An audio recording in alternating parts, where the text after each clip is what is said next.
asalaamaaleykum taala barakaatuhu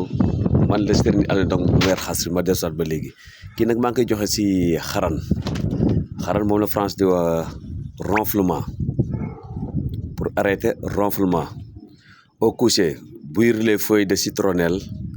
laisser tiédir mettre ses pieds à l'intérieur jusqu'à ce que l'eau se refroidisse.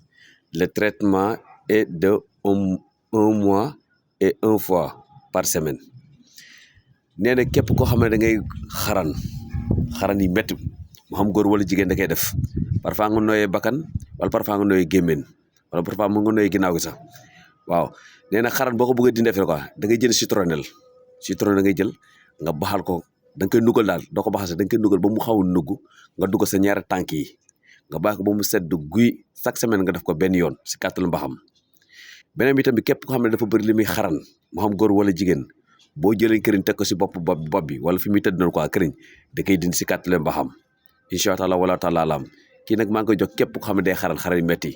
bouillir les feuilles de citronnelle laisser tiédir et mettre ses pieds à l'intérieur jusqu'à ce que l'eau se refroidisse. Le traitement est de un mois et une fois par semaine sama bi nag benn nga koy jël nag citronnelle bi ngay jël nga nugal ko ba mu xaw a ndugg nga dugg sa ñaari tànk sa ñaari pied ngay dugal foofu bàyyi ko ba mu sedd guy nga tur ndox bi affaire quoi nga di ko def chaque semaine benn yoon nga koy def incha allah képp koo saxoo def pendant un mois di nga bàyyi xaran astuce pour arrêter ronflement moo kii xaran incha allah jërëjëf man la Serigne Aliou Ndong Barastri wala taala alam képp ko def nag yaa ngi ko bàyyi ne yàlla na ko yàlla teg si kàttan loolu feebar kese la du dara nag mais feebar la wala képp ko am day xaran mun nga jël tamit